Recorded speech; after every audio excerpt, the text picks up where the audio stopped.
تو پھر اکثریت کی سوچ غالب آنی چاہیے.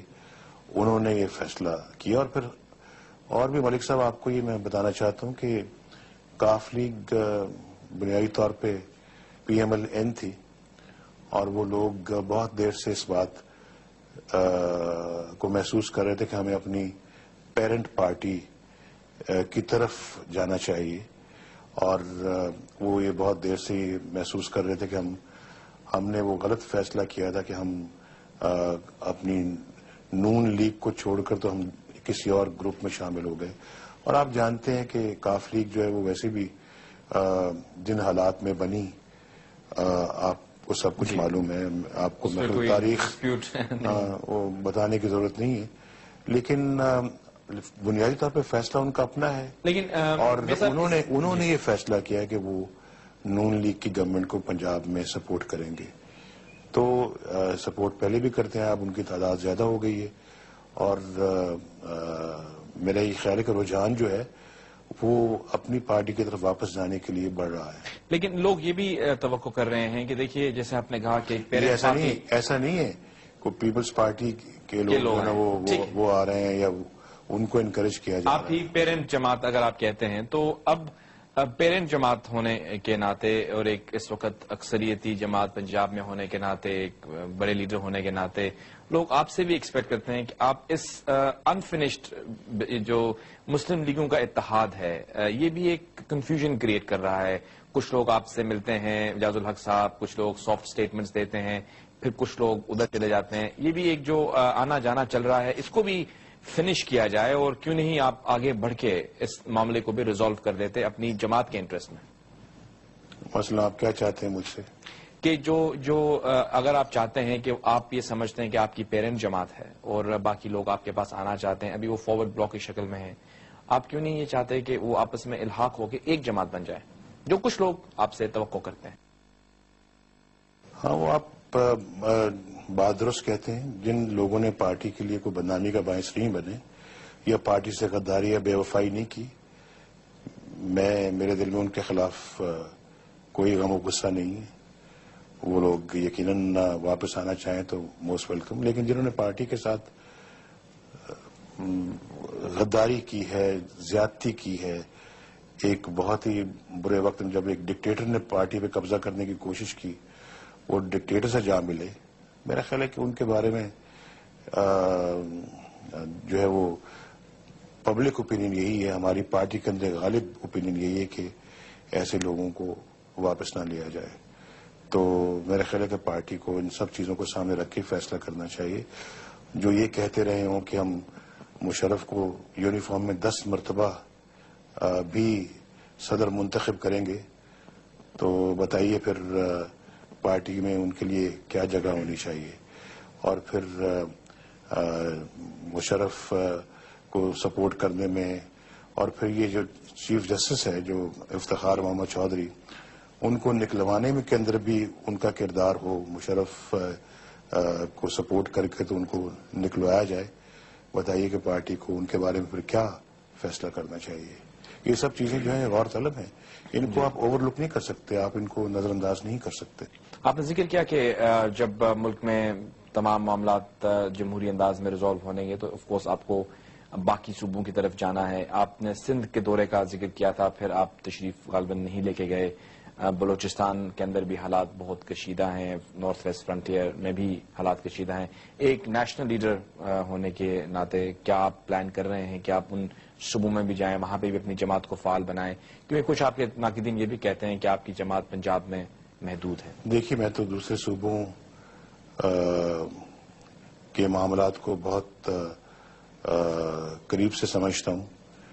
مجھے پاکستان کی خدمت کرنے کا موقع دیا پاکستان کے عوام نے, تو میں نے یکساں طور کے اوپر سب صوبوں کی خدمت کی اور سب صوبوں کے رہنے والوں کی بھی خدمت کی. اور جس دن اکبر بگٹی صاحب کو قتل کیا گیا ایک آپریشن کے ذریعے سے, میں سمجھتا ہوں کہ پاکستان کی تاریخ میں وہ بڑا ایک بدقسمت دن تھا. اور یہ کام صرف ڈکٹیٹروں کے ہاتھوں ہوتے رہے اس ملک میں, اور جس کا خمیازہ اس قوم نے بھگتا ہے. کرنے والا ایک شخص ڈکٹیٹر ہوتا ہے, خمیازہ بھگتنے والی پوری قوم 16 کروڑ عوام ہوتے ہیں. کتنے دکھ اور کتنے افسوس کی بات ہے. مجیب الرحمان صاحب کے ساتھ بھی یہی کچھ ہوا اور خمیازہ کس نے بھگتا؟ ملک نے اور قوم نے. تو یہ سب میں سمجھتا ہوں کہ یہ سلسلہ اور یہ مینڈیٹ کس نے دیا تھا؟ کون ہے جو اس کا حق رکھتا ہے کہ فلاں زندہ رہے اور فلاں کو مار دیا جائے کسی فوجی آپریشن میں؟ تو میں سمجھتا ہوں کہ اس کا حساب کتاب بہت ہی ضروری ہے اور یہ حساب ہونا چاہیے اور یہ حساب ہو کے رہے گا. یہ جو ہے یہ مقافات عمل ہے، یہ رک نہیں سکتے. کوئی لاکھ روکنا چاہے رکے گا نہیں اب یہ سلسلہ. تو میں سمجھتا ہوں کہ یہی ہیں وہ جذبات جس کی وجہ سے آج بلوچستان کے اندر ایک ایسی فضا پیدا ہوئی ہے جو کہ ہمارے لیے کنسرن کا باعث بنی ہوئی ہے. اب ان زخموں پہ مرہم رکھنا یہ ہمارا کام ہے، ہم کر رہے ہیں. لیکن کوئی ان سے بھی پوچھے جنہوں نے یہ کام کیا اور پاکستان کو اس طرح سے دوچار کیا، پاکستان کو اس قدر یہ چوٹ لگائی کہ آج وہ ملک اور قوم کے لیے جو ہے وہ ایک مسئلہ پیدا کیا. آپ نے فرمایا کہ آپ ضروری نہیں ہے کہ عہدے میں رہ کے آپ جو ہے ملک کی خدمت کریں اور یا حکومت کی سپورٹ کریں. یہ جو چیلنجز ہیں ہمارے ملک میں، ریڈیکلائزیشن ہو گئی ہے سوسائٹی میں، ہمارے بارڈر ایریاز پہ ہم دیکھتے ہیں کہ کس طرح سے ایک شدت پسند عناصر جو ہیں وہ وہاں پہ داخل ہو گئے ہیں. ہمارے مقامی لوگ تو ایسے نہیں ہیں، باہر سے جو بھی آئے ہیں. اور ہم یہ بھی دیکھ رہے ہیں کہ اس کے اثرات پورے ملک میں سوسائڈ بامبنگز کی شکل میں آ رہے ہیں. ان معاملات کو بحیثیت سابق وزیر اعظم آپ کیسے دیکھتے ہیں اور کیا سولوشنز آپ کی جماعت؟ اس میں پارلیمنٹ جو کردار ادا کر سکتی ہے کوئی بھی نہیں کر سکتا اور یہ پارلیمنٹ کو ہی کرنے دینا چاہیے. یہ کوئی اکیلا شخص ان فیصلوں کو اپنے ہاتھ میں نہ لے یا اکیلا فیصلہ کرنے کی کوشش نہ کرے، کیونکہ یہ پارلیمنٹ ہے جو ایک ریپرزینٹیو باڈی ہے پورے ملک کی، پوری 16 کروڑ عوام کی. وہ جو اس معاملے میں فیصلہ کرے اس فیصلے کو صادر ہونے دیا جائے. اور وہ میرا خیال ہے کہ فیصلہ غلط نہیں ہو سکتا، لیکن لیکن کسی تلوار کو لٹکا کے پارلیمنٹ سے کوئی فیصلہ لینے کی کوشش نہیں ہونی چاہیے. انڈیپینڈنٹلی اگر پارلیمنٹ کسی حتمی نتیجے پہ پہنچتی ہے اس کو اس نتیجے پہ پہنچنے دینا چاہیے. تو میں یہ سمجھتا ہوں کہ یہ مسئلہ حل ہو سکتا ہے اور ہم نے یہ کوشش کی.